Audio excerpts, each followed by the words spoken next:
ഒരു cinema super hit ആവുന്നത് ഒരു പ്രൊഡ്യൂസറെ സംബന്ധിച്ചിടത്തോളം അത് പ്രോഫിറ്റിലേക്ക് വരുമ്പോഴാണ്. അപ്പോൾ അതൊരു 11-ാം ദിവസം തന്നെ ഞാൻ പ്രോഫിറ്റിലെത്തി. എനിക്ക് സന്തോഷം വന്നാലല്ലേ ഉള്ളൂ. ചിലപ്പോൾ സംഭവിക്കാറുള്ളത് പടം സൂപ്പർ ഹിറ്റ് എന്ന് ഡിക്ലെയർ ചെയ്യും, ചിലപ്പോൾ കോസ്റ്റ് കൂടുതലോ പല കാരണങ്ങൾ കൊണ്ട് നമുക്ക് സന്തോഷം വരണമെന്നില്ല, അങ്ങനെയും ഉണ്ടാവാറുണ്ട്. അപ്പോൾ ഇത് എല്ലാം കൊണ്ടും അച്ചീവ് ചെയ്തു. കാരണം എനിക്ക് ഇത്രയും മെസ്സേജസ് വന്ന ഒരു സിനിമ, അതായത് എല്ലാവരും ഒരു നെഗറ്റീവ് പോലും പറയാതെ കാണുന്നവരെല്ലാം, അത് റിവ്യൂവേഴ്സ് ആണെങ്കിലും അത് നോർമൽ ഓഡിയൻസ് ആണെങ്കിലും കണ്ടവരെല്ലാം, അത് ഇപ്പോൾ എനിക്ക് ഹോം എന്ന് പറയുന്ന ഒരു സിനിമയ്ക്ക്, അത് വേറൊരു ജോണറാണ്, എനിക്ക് ഇത്രയും മെസ്സേജസ് ഒരു സിനിമയ്ക്ക് വന്നിട്ടുള്ളത് ഇതിനാണ്.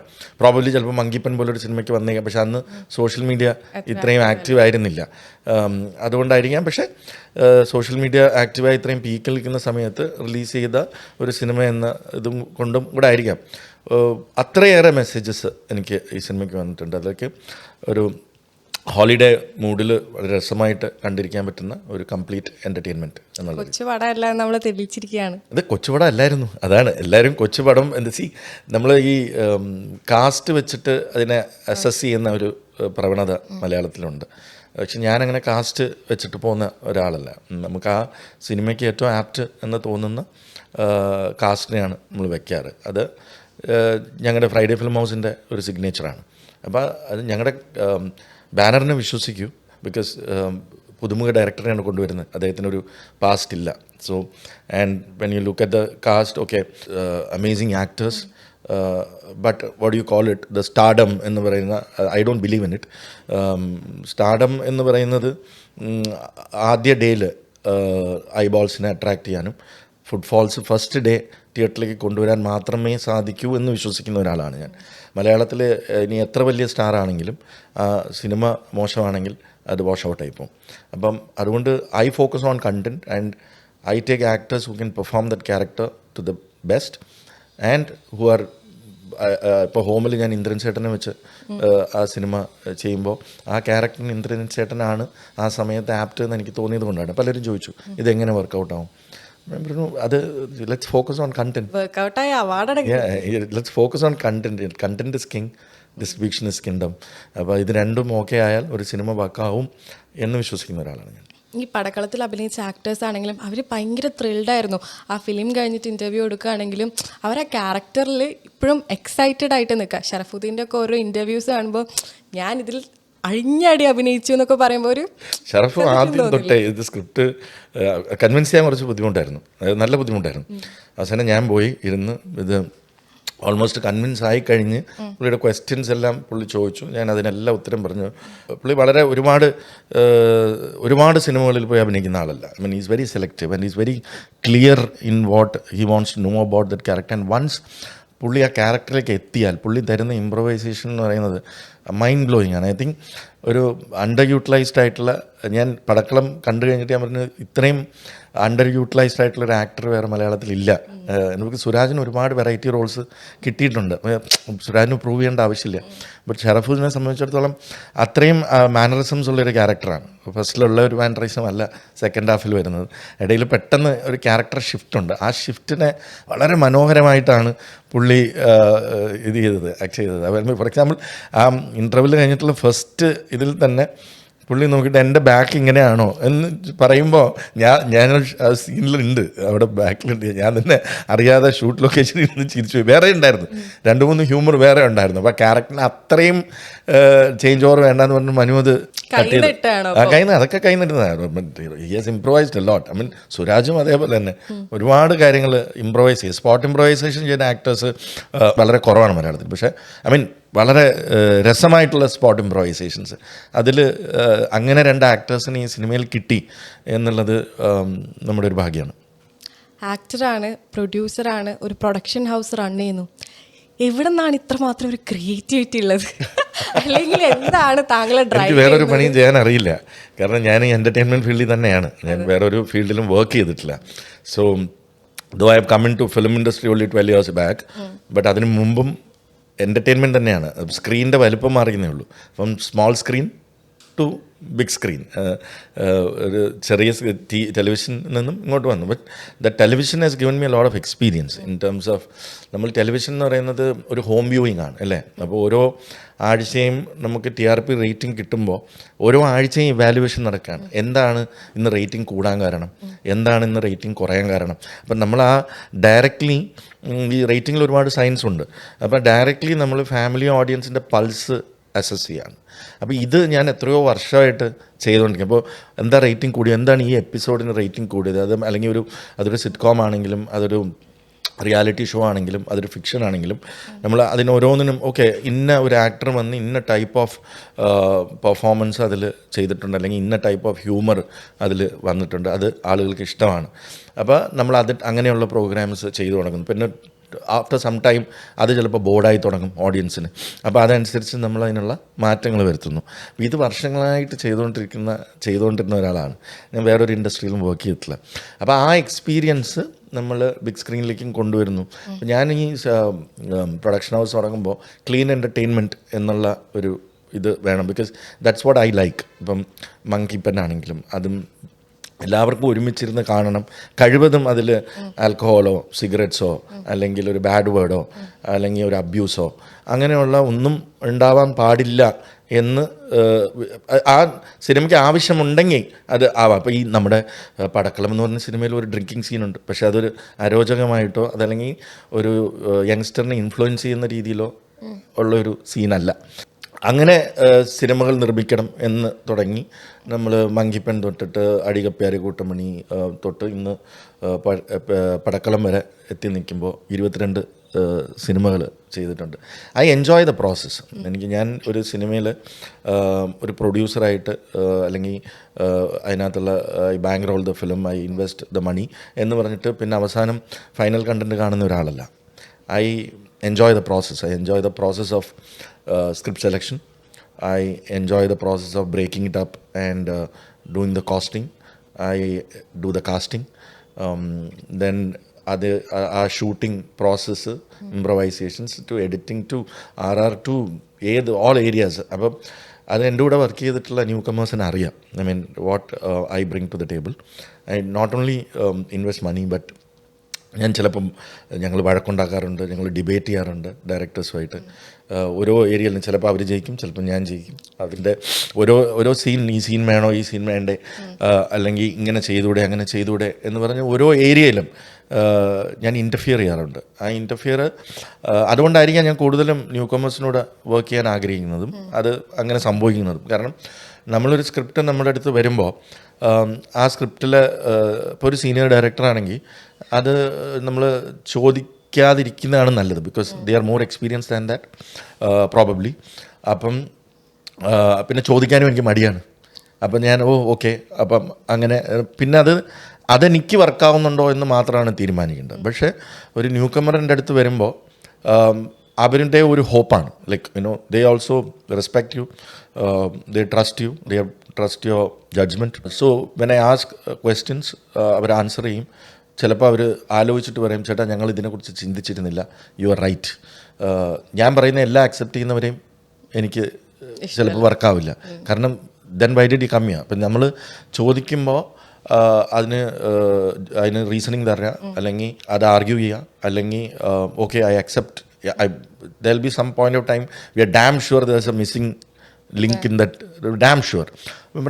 ഇതെന്താ ഇങ്ങനെ വരുന്നത്, അവിടെ ആർഗ്യൂ ചെയ്തിട്ട് കാര്യമില്ല.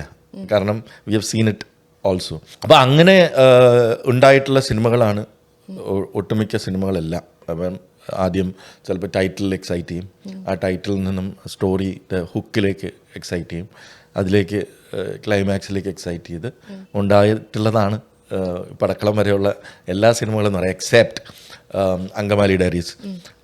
അത് ലിജോ പെല്ലിശ്ശേരി, ചെമ്പൻ, അവർ അങ്കമാലിയിൽ ജനിച്ചവർ, അങ്കമാലിയിൽ വളർന്നവർ, അങ്കമാലിയെ പറ്റിയൊരു കഥ പറയുമ്പോൾ ഞാൻ അതിനകത്തോട്ട് കയറി ഇടപെടേണ്ട ഒരു കാര്യവുമില്ല. കാരണം അവിടുത്തെ ആ ലൈഫ് എനിക്കറിയില്ല.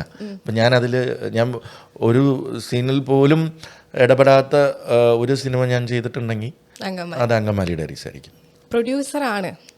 അപ്പോൾ ഈ ബഡ്ജറ്റിന് പുറത്തൊക്കെ ഈ ഷൂട്ട് പോകുമ്പോഴേ നമ്മൾ എസ്റ്റിമേറ്റ് ആയിട്ടൊരു ബഡ്ജറ്റ് ഉണ്ടാവുമല്ലോ, അപ്പൊ ആ ബഡ്ജറ്റും കടന്നു പോകുമ്പോൾ നെഞ്ചിലൊരു നെഞ്ചിൽ കയറാറുണ്ട്. അത് എങ്ങനെയാന്ന് വെച്ചാൽ മാക്സിമം നമ്മൾ പിടിക്കാൻ നോക്കും. നമ്മൾ മാക്സിമം നമ്മളൊരു സിനിമയുടെ തുടക്കത്തിൽ ഇങ്ങനെ പോകുമ്പോൾ നമുക്കറിയാം ഇത് കൂടുന്നു, നമ്മളൊരു ഇത്ര ദിവസത്തിൽ ഇത്ര ഇത് സ്പെൻഡ് ചെയ്യുന്നു. ഇപ്പോൾ പടക്കളം അങ്ങനെ ഉണ്ടായിട്ടുണ്ട്. പടക്കളം ഏകദേശം ഒരു ഘട്ടത്തിൽ കയ്യിൽ നിന്ന് പോയപ്പോൾ നമ്മൾ വിസിറ്റ് ബാക്ക് അല്ലേ, go back to the drawing table and we say okay ഇതിങ്ങനെ പോയിട്ടുണ്ട്, അപ്പം നമുക്കിത് എങ്ങനെയാണ് ഇത് ഉള്ളിലേക്ക് കൊണ്ടുവരിക, ഇത് ഓൾറെഡി ഓവർബോർഡാണ്.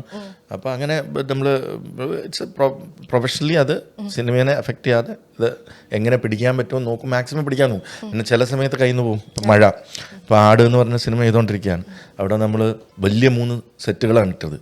ആ വലിയ 3 സെറ്റ് എന്ന് പറഞ്ഞാൽ ഞങ്ങൾ ആദ്യം അതിൻ്റെ ഹെവി സീൻസ് ഷൂട്ട് ചെയ്യുക എന്നുള്ളതാണ്. വളരെ ഹെവി ആയിട്ടുള്ള സീൻസ് ഉണ്ട്. So what me and Mithun decided is നമ്മൾ ഏറ്റവും ഹെവിയസ്റ്റ് പോർഷൻസ് ആദ്യം തീർക്കാം. അപ്പോൾ അതെവിടെ ചെന്ന് എത്തുന്നു അതനുസരിച്ച് നമുക്ക് സെക്കൻഡ് ഹാഫ് കയ്യിൽ നിന്ന് പിടിക്കാം. അങ്ങനെ ഒരു പ്ലാനിൽ ഓക്കെ ലെറ്റ്സ് ഗോ ഹെവി എന്ന് പറഞ്ഞിട്ട് 550 പേരാണ് സെറ്റിലുള്ളത്. അപ്പം ഞങ്ങളുടെ പ്ലാൻ പ്രകാരം മെയ് 5 തുടങ്ങാമെന്നുള്ളത്. അതായത് മഴയ്ക്ക് മുമ്പ് ഇൻഡോർ കയറാം കുറച്ച്. പക്ഷേ പ്ലാൻ ചെയ്ത് വന്നപ്പോൾ 15th ആയിപ്പോയി. ശരി, 15 ഡേയ്സിൽ ഈ 3 സെറ്റിൻ്റെ പരിപാടി തീർക്കാം, എന്നിട്ട് ഇൻഡോർ കയറിയിട്ട് മഴ കഴിയുമ്പോഴത്തേക്ക് പുറത്തിറങ്ങാം. പക്ഷേ കാലവർഷം നേരത്തെ വന്നു. അത് നമ്മുടെ കയ്യിലുള്ള കാര്യമല്ല. കാലവർഷം 15 വർഷങ്ങൾ. ആടിന് അങ്ങനെ ഒരു ഐശ്വര്യമുണ്ട്, എപ്പോൾ തുടങ്ങിയാലും മഴയാണ്. ആട് 1 മഴയായിരുന്നു, ആട് 2 12 ദിവസം ഞങ്ങൾ വെറുതെ ഇരുന്നു. അതൊരു ഐശ്വര്യല്ലേ? ഐശ്വര്യം എന്ന് പറയുന്നത് ഇത് വല്ലാത്തൊരു ഐശ്വര്യമായിപ്പോയി. ഏകദേശം 1 കോടി രൂപ കയ്യിൽ നിന്ന് പോയൊരു ഐശ്വര്യം. അത്ര ഐശ്വര്യം വേണ്ട. അപ്പോൾ 3 സെറ്റ് ഇട്ടു, 2 കഴിഞ്ഞു. 2 രണ്ടാമത്തേൽ മഴ. ഇതെങ്ങനെയെങ്കിലും തീർക്കണം എന്ന് പറഞ്ഞത്. പ്രോബ്ലം മീൻസ് നമുക്ക് അര ദിവസം പോയാൽ അത്രയും പെർ ഡേ കോസ്റ്റ് അത്രയും പോവാണ്. അപ്പം 6 ദിവസം ഷൂട്ട് ചെയ്യേണ്ടത് 9 ദിവസത്തേക്ക് കഴിഞ്ഞു. അപ്പം 3 ദിവസത്തെ കോസ്റ്റ് എന്ന് പറഞ്ഞാൽ വേണമെങ്കിൽ കൊച്ചിയിലൊരു 1 BHK ഫ്ലാറ്റ് അല്ലെങ്കിൽ 2 BHK വാങ്ങിക്കാം. അപ്പം ഞാൻ പറഞ്ഞ എൻ്റെ ഫ്ലാറ്റ് പോയി. അങ്ങനെ 3ാമത്തെ സെറ്റ് നമ്മൾ ഷൂട്ട് ചെയ്യാൻ പറ്റില്ല എന്നുള്ള സിറ്റുവേഷനായി. അത് ഇൻഡസ്ട്രിയൽ കവറിങ് ഇട്ട് കവറൊക്കെ ചെയ്തു. പക്ഷേ ഇന്നലെ ഞാൻ അതിൻ്റെ വീഡിയോ കണ്ടപ്പോൾ അവിടെ സെറ്റും ഇല്ല കവറും ഇല്ല, എല്ലാം ഒലിച്ചു പോയി.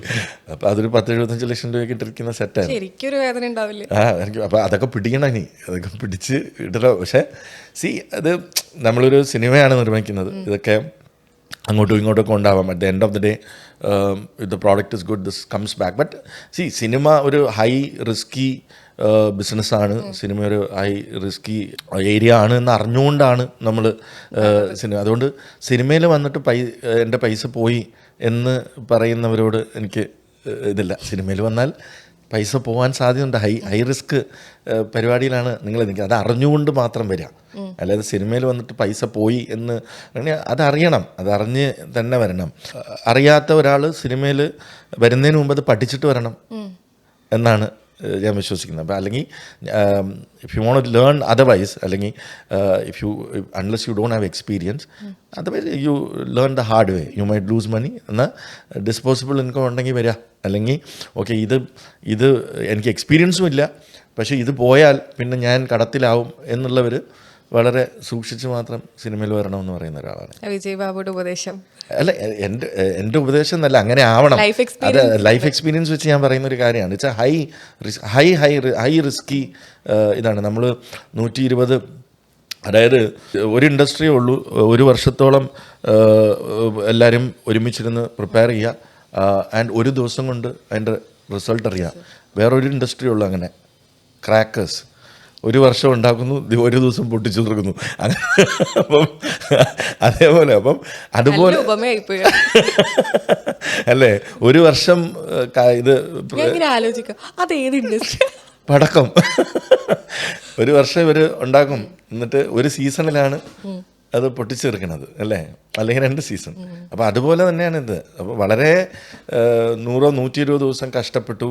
അതൊക്കെ ശരി തന്നെയാണ്. അപ്പം നമുക്കൊരു ബാഡ് റിവ്യൂ വരിക, അല്ലെങ്കിൽ ആളുകൾ അക്സെപ്റ്റ് ചെയ്യാതിരിക്കുക, എൻ്റെ സിനിമേനെ കൊന്നു, അങ്ങനെയൊന്നും ചിന്തിച്ചിട്ട് കാര്യമില്ല. You have to put your 100%. ശരിക്കും ഇപ്പോൾ പ്രൊഡ്യൂസറിൻ്റെ വേദന അറിയുന്ന ഒരാളാണ്, ആക്ടർ കൂടിയാണ്. പ്രൊഡ്യൂസർ എന്ന് പറയുന്നത് എല്ലാവർക്കും ഭയങ്കര ടഫായിട്ടുള്ള ഒരു കാര്യമാണ്. എന്തെങ്കിലും ഞാനൊരു സ്ക്രിപ്റ്റ് എഴുതണമെന്ന് വരെ ആഗ്രഹിക്കുന്ന അതിനെക്കുറിച്ച്. ബിക്കോസ് അത് വളരെ ഈസിയാണെന്ന് വിചാരിക്കും, പക്ഷെ അങ്ങനൊന്നും അല്ല. നമുക്ക് ഒരു പ്രോപ്പറായിട്ടുള്ള ഒരു സ്ക്രിപ്റ്റ് ഐഡൻറ്റിഫൈ ചെയ്യാനായിട്ടുള്ള പ്രോബ്ലംസ് ഉണ്ട്. അത് ഐഡൻറ്റിഫൈ ചെയ്ത് കഴിഞ്ഞാൽ നമുക്ക് അതിലേക്ക് ആക്ടേഴ്സിനെ കൊണ്ടുവരാം. ബിക്കോസ് എല്ലാവരും ബിസിയാണ്. അപ്പോൾ അവർക്ക് ഒരു ആക്ടറിനെ സംബന്ധിച്ചിടത്തോളം അയാൾ ഒരു സിനിമ സെലക്ട് ചെയ്യുന്നത് ആ സ്ക്രിപ്റ്റ് നല്ലതായതുകൊണ്ട് മാത്രമല്ല, അവർക്ക് അത് ചെയ്യാൻ എൻ്റെ കംഫർട്ട് സോൺ വേണം. അതുപോലൊരു ജോണർ വേറെ ചെയ്യുന്ന അത് നമുക്ക് ചിലപ്പോൾ അറിയില്ലല്ലോ. അവർ ചിലപ്പം അവർക്കൊരു ഇതുണ്ടാവും, പ്ലാൻ ഉണ്ടാവും, ഞാൻ ഇനി ഇങ്ങനത്തെ ജോണറായിരിക്കും ചെയ്യേണ്ടത്. അത് അവരുടെ പ്ലാനാണ് അല്ലേ. അപ്പം നമ്മുടെ ഒരു സിനിമ നന്നായി, നമ്മുടെ സ്ക്രിപ്റ്റ് നന്നായി, അതെന്താ അയാൾ ചെയ്യാത്ത? ഹീ ഈസ് ഓൾസോ ഹ്യൂമൻ അല്ലേ. He has an other plan. അതെന്താ ഇയാൾ എൻ്റെ സിനിമ ചെയ്യാത്തതെന്ന് ചോദിക്കാൻ പറ്റത്തില്ല, വാശി പിടിക്കാൻ പറ്റത്തില്ല. ഇപ്പം ഈ സിനിമ പടക്കളം തന്നെ ഞാൻ വേറെ ആക്ടേഴ്സിൻ്റെ അടുത്ത് പോയിട്ടുള്ളതാണ്. അവർക്ക് അവരുടേതായ റീസണിങ് ഉണ്ടാവാം, മനസ്സിലായി. ആ റീസണിങ് എനിക്കറിയാം. പക്ഷേ അത് ജെനുവിൻ ആണ് അല്ല എന്ന് വിശ്വസിച്ച് അവരുമായിട്ട് വഴക്കുണ്ടാക്കിയിട്ട് കാര്യമുണ്ടോ? അല്ല. നമ്മളപ്പോൾ അതിന് വാശി പിടിക്കണ്ട. അപ്പം ആക്ടേഴ്സിനെ കിട്ടുക, ഇതെല്ലാം, അതായത് ഒരു ആക്ടറിൻ്റെ ഡേറ്റ് വരുമ്പോൾ ചിലപ്പോൾ ആ സിനിമയിൽ തന്നെ അഭിനയിക്കേണ്ട നമ്മൾ വിചാരിക്കുന്ന മറ്റേ ആക്ടറിന് ആ ഡേറ്റ് കോമ്പിനേഷൻ കിട്ടണമെന്നില്ല, ഇല്ലേ? അപ്പോൾ അതിനെ ഒന്ന് ആക്കിയെടുക്കുക എന്നുള്ളത് വളരെ ബുദ്ധിമുട്ടുള്ളൊരു കാര്യം. അപ്പോൾ ആക്ടേഴ്സ് ഡേറ്റ് കിട്ടി, ആക്ടർ ഡേറ്റ്സ് കിട്ടി, പിന്നെ ഇതിൻ്റെ പ്രോപ്പറായിട്ടൊരു ഒരു പ്രൊഡ്യൂസർ എന്ന് പറയുന്നത് ഒരു കോർഡിനേറ്ററാണ് അല്ലേ. പുള്ളിയുടെ ജോലി എന്ന് പറഞ്ഞാൽ പലയിടത്ത് നിൽക്കുന്ന പല ആൾക്കാരെ ഒരുമിച്ച് കൊണ്ടുവന്ന് ഇത് ചെയ്യാം. പണ്ടെല്ലാരും വിചാരിച്ച പ്രൊഡ്യൂസർ എന്ന് വെച്ചാൽ വെറുതെ പൈസ മുടക്കുന്ന അല്ല. You are the one point contact. അതെ, you are the one point contact. So director will have directors team, then music director will have his team, camera department will have his team, the production department will have his team, and ഇതിനെ എല്ലാവരുടെയും one point contact എന്ന് പറയുന്ന എല്ലാവരുടെ കയ്യിലുള്ള ഒരു number ഇതാണ്. അപ്പോൾ ഒരു വണ്ടി വന്നില്ലെങ്കിലോ അല്ലെങ്കിൽ ഇപ്പോൾ മഴ പെയ്താലും ആക്ടേഴ്സ് വിളിച്ചിട്ട് ചോദിക്കുന്നത്, ചേട്ടാ ഇനി എന്താ ചെയ്യാം? അപ്പം ഞാൻ പറയും, മഴ പെയ്താൽ ആന എന്താ ചെയ്യുക? നനയും, നമുക്ക് നനയാൻ കുറച്ച്. ഡയറക്ടർ വിളിച്ച് ചോദിക്കും, എന്താ ചേട്ടാ ഇനി ചെയ്യേണ്ടത്? എനിക്കറിയില്ല. പക്ഷേ നമ്മൾ അവർക്കൊരു കോൺഫിഡൻസ് കൊടുക്കുകയാണ്. ഇപ്പോഴും ഇത് വിളിച്ചിട്ട്, ചേട്ടാ എന്തായി? ഞാൻ പറഞ്ഞാൽ അങ്ങനെ തമിഴ്നാട്ടിലോട്ട് പോകാം, തമിഴ്നാട്ടിൽ മഴയില്ല. We should not fall. Okay, നമ്മളെപ്പോഴും നമ്മൾ ആ ബോൾഡ് ഇമേജ് മനസ്സിൽ ചിലപ്പോൾ തകർന്നിരിക്കുകയായിരിക്കും. പക്ഷേ നമ്മൾ തകർന്നാൽ നമ്മുടെ ടീം അപ്പോഴും തമാശ പറഞ്ഞിട്ടുണ്ട്. നമ്മൾ ആടിച്ചൂലൊക്കെ നല്ല മഴ പെയ്ത് ഡേറ്റ് കുളവായി, എല്ലാം കുളവായി. അപ്പോൾ പെട്ടെന്നൊന്ന് മഴ നിൽക്കുമ്പോൾ മിതും പറയും, കമ്പനി ആർട്ടിസ്റ്റിനെ വിളിക്കുക, ആ സീൻ ഷൂട്ട് ചെയ്യാം. അതായത് ബിക്കോസ് ഞാനവിടെ എപ്പോഴും സെറ്റിലുണ്ടല്ലോ, മറ്റുള്ളവരാരില്ല. അപ്പോൾ കമ്പനി ആർട്ടിസ്റ്റിനെ വിളിച്ചിട്ട് ഞങ്ങൾ ചുമ്മാ റോഡിലൊക്കെ പോയി പല സീനും, ഞാൻ ഏറ്റവും ഭയങ്കരമായിട്ട് ടെൻഷൻ അടിച്ച് നിൽക്കുകയാണ്. അപ്പോഴാണ് ഇതും പറയണ, മഴയൊന്ന് കുറഞ്ഞിട്ടുണ്ട്, നമുക്ക് റോഡിലുണ്ടെങ്കിൽ പോയിട്ട് ആ ഇരുമ്പബ്ദലെ വിളിക്കുന്ന സീൻ എടുക്കാൻ. അപ്പോൾ ഞാൻ പറയും, എനിക്ക് ഒന്നും ചിന്തിക്കട്ടെ മനുഷ്യ എന്ന് പറഞ്ഞിട്ട് ബാധട്ടാ, ബാക്കി നമുക്ക് ആരൊക്കെ. അപ്പോഴാണ് ആ മറ്റേ കോള് അവിടെ, ബിക്കോസ് അതിൽ വേറെ ആരുടെ ആവശ്യമില്ല, എൻ്റെ നോബിയുടെ മാത്രമേ. അപ്പം പുള്ളി ഒരു ട്രൂ കോളർ നോക്കിയിട്ട് ഇരുമ്പ് അബ്ദുള്ള കോളിംഗ്. അപ്പം പറയും, അപ്പോൾ അവിടെ നിന്ന് നമുക്ക് ചോദിച്ചിട്ട് പറയും, ആ ഡയലോഗ് പറയും, ഇതൊരു അനോണിമസ് കോളാണ്, അപ്പം നമ്മൾ വേണ്ട, ഇയാളെ പേര് പറയണ്ട, കാര്യം പറഞ്ഞാൽ മതി എന്ന്. ആ സീനൊക്കെ അങ്ങനെ അത്രയും ടെൻഷനുള്ളപ്പം ഷൂട്ട് ചെയ്തിട്ടുള്ള സീനുകളാണ്. അപ്പോൾ ഇത് കഴിഞ്ഞ് നമ്മൾ ഈ ആർട്ടിസ്റ്റുകളെയും ഈ കോർഡിനേഷനും എല്ലാം എടുത്ത് നമ്മൾ സെറ്റിലേക്ക് വരുന്നു അല്ലേ. ഈ സെറ്റ് എന്ന് പറഞ്ഞാൽ എന്തും സംഭവിക്കാം അല്ലേ. മഴ പെയ്യാം, ഒരാൾക്ക് അസുഖം വരാം, ഡയറക്ടർക്ക് പനി വരാം അല്ലേ, ഒരു ആക്ടർക്ക് ഇത് വരാം, പല പ്രശ്നങ്ങൾ അവിടെ വരാം, ലൊക്കേഷൻ പ്രശ്നങ്ങൾ വരാം, ചിലപ്പം നാട്ടുകാരുടെ പ്രശ്നങ്ങൾ വരാം. അവിടെ എല്ലാ പ്രശ്നങ്ങളും നമ്മളിത് സോർട്ട് ചെയ്തുകൊണ്ടേയിരിക്കണം. ഒരു ദിവസം ഉണ്ടാവില്ല, പെർമിഷൻ ഇഷ്യൂസ് വരാം. ആ സെറ്റിൽ എന്തെങ്കിലും നമ്മൾ യൂണിറ്റ് 120 പേര് പോകുന്നതാണ്, അവിടെ എന്തെങ്കിലും നശിപ്പിച്ച അത് പ്രശ്നമാണ്. അങ്ങനെയുള്ള ഓരോ ദിവസവും ഈ പ്രശ്നങ്ങൾ, ലോഡിങ് അൺലോഡിങ് പ്രശ്നങ്ങളുണ്ട്. നമുക്ക് ഇപ്പോഴും ഉണ്ട്, കേരളത്തിൽ ഇല്ല എന്ന് പറഞ്ഞാലും ഉണ്ട്. ഇത് സോർട്ട് ചെയ്യണം. അത് കഴിഞ്ഞിട്ട് മഴയോ വല്ല ആക്സിഡൻസോ, പ്രോബ്ലം സോൾവിങ് ആണ്. ഇതെല്ലാം കഴിഞ്ഞ് നമ്മളൊരു സിനിമ ഉണ്ടാക്കുന്നു അല്ലേ. ഈ സിനിമ ഉണ്ടാക്കി കഴിഞ്ഞിട്ട് ഇതിനൊരു റിലീസ് ഡേറ്റ് വേണം. ഈ റിലീസ് നമ്മൾ കേരളം എന്ന് പറയുന്നത് 200ഓളം സിനിമകൾ ഇറങ്ങുന്ന ഒരു കൊച്ചു സ്റ്റേറ്റ്. അത് ഇത്രയും സിനിമകൾ ഇവിടെ ഉണ്ടാകുന്നു എന്ന് പറയുന്നത് തന്നെ ആളുകൾക്കൊരു അത്ഭുതമാണ്. പക്ഷേ ആകെ ഇത്രയും ആൾക്കാരേ ഉള്ളൂ ഇവിടെ, ഇത്രയും തിയേറ്ററേ ഉള്ളൂ. തെലുങ്കിലും തമിഴിലും ഹിന്ദിയിലും ഇറങ്ങുന്ന അതേ നമ്പർ ഓഫ് സിനിമകളാണ് ഇവിടെ ഇറങ്ങുന്നത്. 4 സിനിമകൾ 5 സിനിമകൾ. അപ്പം ഇതിനെല്ലാം ഫൈറ്റ് ചെയ്ത് തിയേറ്റർ കിട്ടുക എന്ന് പറയുന്ന ഒരു വലിയ ചടങ്ങുണ്ട്. അതിൻ്റെ ഇടയിൽ മാർക്കറ്റിംഗ് എന്ന് പറയുന്നൊരു പ്രശ്നമുണ്ട്. മാർക്കറ്റിംഗ് എന്ന് ഇത്രയേറെ ക്ലട്ടർ ഉള്ള ഒരു സോഷ്യൽ മീഡിയയിൽ ഇത്രയും ക്ലട്ടറുള്ള ഒരു റീജിയൻ വേറെ കൺട്രിയിൽ എവിടെ ഇല്ല. അത് ഇത്രയും ആൾക്കാരത് ഫോളോ ചെയ്യുന്നു. ആ ഫോളോ ചെയ്യുമ്പോൾ അവർ ഒരുപാട് കണ്ടൻറ്റ്, എല്ലാ കണ്ടൻറ്റും കാണുന്നു. അപ്പം നമുക്ക് ഒരു സിനിമ അതിലൂടെ മാർക്കറ്റ് ചെയ്ത് എടുക്കുക എന്ന് പറഞ്ഞാൽ ഇറ്റ്സ് നെക്സ്റ്റ് ടു ഇമ്പോസിബിൾ. അതായത് 40ഓളം കണ്ടൻറ്റ് നമ്മൾ ഒരു സോഷ്യൽ മീഡിയയിൽ ഇടുമ്പോഴാണ് ഒരു സാധാരണ സിനിമ വരുന്നു എന്ന് ജനങ്ങൾ അറിയുന്നത്. അല്ലെങ്കിൽ അവിടെയാണ് ഒരു സൂപ്പർ സ്റ്റാറിൻ്റെയോ അല്ലെങ്കിൽ ഒരു സ്റ്റാർഡം നമ്മളെ ഹെൽപ്പ് ചെയ്യുന്നത്. അത് ചെയ്യേണ്ട. അവരെ ഫോളോ ചെയ്യുന്ന ആൾക്കാർ അതിനെ ഫോളോ ചെയ്ത് അവർ തന്നെ അത് മാർക്കറ്റ് ചെയ്തു. That is one advantage when you have a star. When you don't have a big star in your film, then it is a very tedious process. ചിലപ്പോഴൊക്കെ ഇങ്ങനെ സംഭവിച്ചിട്ടുണ്ട്. നമ്മൾ ചിലപ്പോൾ നമ്മളുടെ സിനിമേൻ്റെ ഉള്ളിൽ നമ്മൾ നിൽക്കുമ്പോൾ നമ്മളത് മാർക്കറ്റ് ചെയ്യുമ്പോൾ നമ്മളൊരു ഫ്രോഗ് ഇൻ ദ വെൽ എന്ന് പറയുന്ന ഒരു മൂഡിലേക്ക് എത്തും. Like we believe that everybody knows about our film. നമ്മൾ we eat, drink, sleep, everything about. നമ്മൾ ഉറങ്ങുമ്പോഴും അതിനെക്കുറിച്ച് ആലോചിക്കുന്നു, കഴിക്കുമ്പോഴും അതിനെക്കുറിച്ച് ആലോചിക്കുന്നു. പക്ഷേ നമ്മൾ വിചാരിക്കും എല്ലാവർക്കും നമ്മുടെ സിനിമയെക്കുറിച്ച് അറിയാം. ഇനിയിപ്പം അങ്ങോട്ട് ഇറക്കിയാൽ മതി, അവിടെ ജനങ്ങൾ ഇടിച്ചങ്ങോട്ട് കയറും. ഒരു കാര്യമില്ലാണ്ട് നമ്മൾ സിനിമ ഇറങ്ങുന്നതിന് 2 ദിവസം മുമ്പ് അമ്പലത്തിലോ വല്ലതും ഒന്ന് പോകുമ്പോൾ അവിടെ പരിചയക്കാരെ കാണുമ്പോൾ ഇപ്പോൾ പടമൊന്നും ഇല്ലേ എന്ന് ചോദിക്കും. അപ്പോൾ നമ്മളിങ്ങനെ ഒന്ന് ഷോക്കാവും. അപ്പം നമ്മൾ പ്രതീക്ഷിക്കുന്നത് എന്താ, നാളെ പടം ഇറങ്ങുകയാണല്ലേ എന്ന് ചോദിക്കുമ്പോൾ ഒരു സന്തോഷം. എല്ലാവരും ഒന്ന് അറിഞ്ഞു, ഇപ്പോൾ പടമൊന്നും ഇല്ലേ, എന്താ പുതിയ പരിപാടികൾ. അപ്പോൾ ഞാൻ പറയാം ഇങ്ങനെ പടക്കളം എന്ന് പറഞ്ഞൊരു സിനിമ, അതിലാരാ അതിലും വലിയ കോമഡി ഉണ്ട്. സിനിമ നാളെ ഇറങ്ങുകയാണ്, നമ്മളിങ്ങനെ ക്യൂബിൽ കയറി അങ്ങനെ ഭയങ്കര തിരക്കിൽ നിൽക്കുമ്പോൾ നമ്മൾ ആരെങ്കിലും വിളിക്കും. എന്നിട്ട് പറയാം സർ ഒരു സ്ക്രിപ്റ്റ് പറയാനുണ്ട് എന്ന് പറയാം. ഞാൻ പറഞ്ഞു മോനെ നീ ഇൻഡസ്ട്രിയിലുള്ള ആളാണോ? അതെ. നിനക്ക് എന്താ നാളെ എന്നുള്ളത് അറിയാം. എന്താ ചേട്ടാ നാളെ? അല്ല നാളെ നമ്മുടെ പടം ഇറങ്ങുന്നുണ്ടെന്നല്ലേ. ഏത് പടം? അതും കൂടെ കേൾക്കുമ്പോൾ നമുക്ക് പടക്കളത്തിന് വലിയ രീതിയിലൊരു അല്ല, ഞാൻ പടക്കളം എന്ന് പറയുന്ന ഒരു എക്സാമ്പിൾ പറഞ്ഞ അങ്ങനെ സംഭവിക്കാറുണ്ട്. പക്ഷെ വിജയ് ബാബുയുടെ എല്ലാ ഫിലിംസിനും ഒരു വേർഡ് ഓഫ് മൗത്ത് എന്ന് പറഞ്ഞിട്ടുള്ള അത് വേർഡ് ഓഫ് മൗത്ത് സിനിമ ഇറങ്ങിയതിന് ശേഷം അത് ആ വേർഡ് ഓഫ് മൗത്തിൽ വരുന്ന നല്ലതാണോ ചീത്തയാണോ എന്ന് അടുത്ത ദിവസമല്ലേ അറിയുള്ളൂ. വേർഡ് ഓഫ് മൗത്ത് നല്ലതാ. വേർഡ് ചിലപ്പം അതൊരു സ്ട്രാറ്റജി അല്ലേ word of mouth. Word of മൗത്തിൽ ബിലീവ് ചെയ്യുന്ന ഒരാളാണ്. അല്ല, നേരത്തെ പറഞ്ഞ പോലെ തിയേറ്ററിൽ ആദ്യം കുറച്ച് പേരൊരു സിനിമ ഉണ്ട്, അവരെല്ലാവരുടെ അടുത്തും പറയും ആ സിനിമ കൊള്ളാമെന്ന്. പക്ഷെ അതിനേക്കാളും മുന്നേ തന്നെ വിജയ് ബാബു ആ ഒരു വേർഡ് ഓഫ് മൗത്ത് സ്ട്രാറ്റജി കൊണ്ടുവരാം. അത് നമുക്ക് സാധിക്കില്ല. അത് ഇപ്പം നമ്മൾക്കൊരു മാസ്റ്റർ പ്ലാൻ ഉണ്ടാവും ഈ മാർക്കറ്റിംഗ് എന്ന് പറയുമ്പോൾ. എന്നെ സംബന്ധിച്ചിടത്തോളം പടക്കളത്തിൻ്റെ ട്രെയിലറായിരുന്നു എൻ്റെ മാസ്റ്റർ കണ്ടന്റ്.